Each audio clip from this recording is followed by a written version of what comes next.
Hello అండి, అందరికీ నమస్తే. నేను మీ Dharani. Welcome back to our channel princess Hayanshi. ఈరోజు మన ఛానల్లోని రెసిపీ వచ్చేసి healthy and tasty breakfast recipe అండి. అదేంటంటే నాటు రవ్వతో ఉప్మా. మార్నింగ్ టైంలో టిఫిన్స్లలో బొంబాయి రవ్వతో ఉప్మా తినడం నచ్చని వాళ్ళైతే ఇలా నాటు రవ్వతో ఉప్మా చేసుకుని అయితే తినొచ్చండి. ఇలా చేసుకొని తిన్నారంటే అస్సలు మర్చిపోరు. చాలా టేస్టీగా ఉంటుంది, ఇంకా చాలా ఈజీగా కూడా చేసుకోవచ్చు. మన బొంబాయి రవ్వతో ఉప్మా ఎలా చేసుకుంటామో అలాగేనండి. కానీ బొంబాయి రవ్వ కంటే నాటు రవ్వ చాలా చాలా హెల్దీ కదా. నాటు రవ్వ అంటే ఏంటో కాదండి, అది గోధుమ రవ్వ. ఇది ఎలా చేసుకోవాలి, కొలతలు ఎలా తీసుకోవాలి అనేది ఈ వీడియోలో చూసేద్దాము. వీడియోలోకి వెళ్ళిపోయే ముందు ఒక చిన్న రిక్వెస్ట్ అండి, మన ఛానల్ని ఎవరైనా కొత్తగా చూస్తున్నట్లయితే ప్లీజ్ సబ్స్క్రైబ్ చేసుకోండి. అలాగే పక్కనే ఉన్న బెల్ ఐకాన్ని క్లిక్ చేయండి. మనం చేసుకోబోయే ఉప్మా కోసం నేను ఇక్కడ 1.5 గ్లాస్ వరకు నాటు రవ్వ తీసుకుంటున్నా. అదేనండి గోధుమ రవ్వ తీసుకుంటున్నా. ఈ గోధుమ రవ్వ వచ్చేసి బయట షాప్స్లో ఈజీగా దొరుకుతుంది.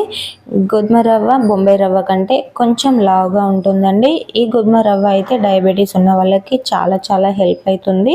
దీనికోసం ఏమేమి కావాలనేది ఇప్పుడు చూద్దాము.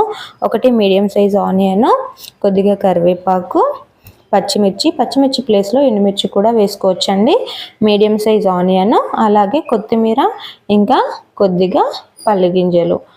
ఇప్పుడు స్టవ్ అంటించుకొని కడాయి పెట్టుకొని ఆయిల్ వేడి చేసుకుందామండి. వేడైన ఆయిల్లోకి తీసుకున్న పల్లీలను వేసుకోవాలి.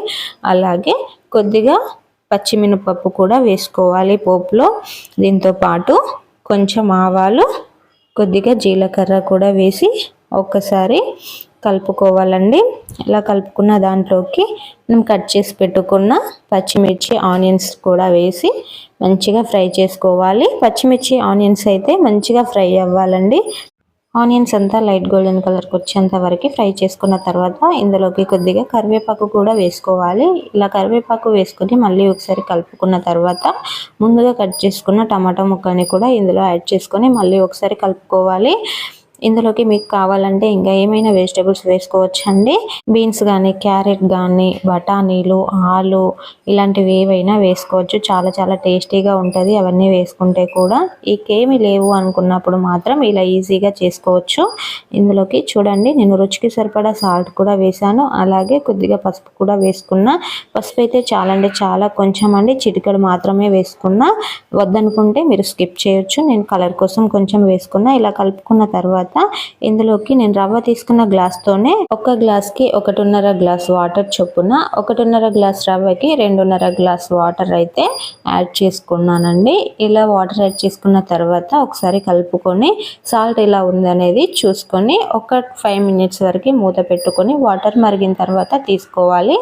ఇలా వాటర్ మరుగుతుండగా ఇందులోకి కట్ చేసి పెట్టుకున్న కొత్తిమీరను కూడా యాడ్ చేసుకొని ఇందులోకి ముందుగా తీసి పెట్టుకున్న రవ్వ ఉంది కదా, రవ్వనైతే ఇందులో నెమ్మదిగా వేసుకుంటూ ఇలా కలుపుకోవాలండి. కలుపుకోకుండా ఒకేసారి వేసుకున్నామంటే ఉండలుగా అయిపోతుంది. అలా కాకూడదు అనంటే రవ్వ నెమ్మదిగా వేసుకుంటూ నెమ్మదిగా కలుపుకుంటూ మొత్తం రవ్వని కూడా అలాగే వేసుకోవాలి. ఇలా రవ్వని కలుపుతూ వేసుకున్న తర్వాత దీనిపైన ఒకసారి ఒక 5 మినిట్స్ వరకు మూత పెట్టుకొని మగ్గించుకోవాలండి. అలా మగ్గించుకోవడం వల్ల మంచిగా ఉడికిపోతుంది. 5 మినిట్స్ తర్వాత మూత తీసి చూద్దాము.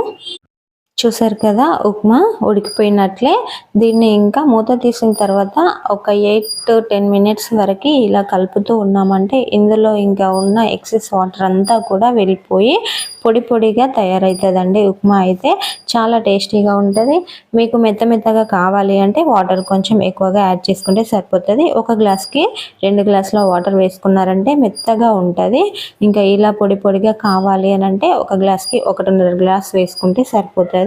చాలా చాలా టేస్టీగా ఉంటుంది, చాలా హెల్దీ కూడానండి. ఈ నాటు రవ్వ అయితే చాలా బాగుంటుంది. మీరు ఒక్కసారి ఇలా ట్రై చేయండి.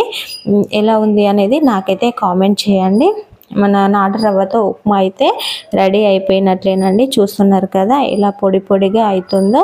దానిలాగానైతే ముద్దలుగా అస్సలు ఉండదు. కరెక్ట్ కొలతలతో తీసుకుంటేనైతే ఉండలుగా ఉండకుండా, ముద్దలుగా ఉండకుండా, మెత్తగా ఉండకుండా చాలా పొడిగా వస్తుంది. ఇంకా ఈ రెసిపీ అయితే మనకు ఈజీగా ప్రిపేర్ చేసుకోవచ్చు. ఇంకా దీన్ని అయితే మనం ఒక బౌల్లోకి తీసేసుకుందాము. ఈ వీడియో కనుక మీకు నచ్చినట్లయితే ఒక లైక్ చేయండి. మీకు యూస్ఫుల్గా ఉంటే మీ ఫ్రెండ్స్కి షేర్ చేయండి.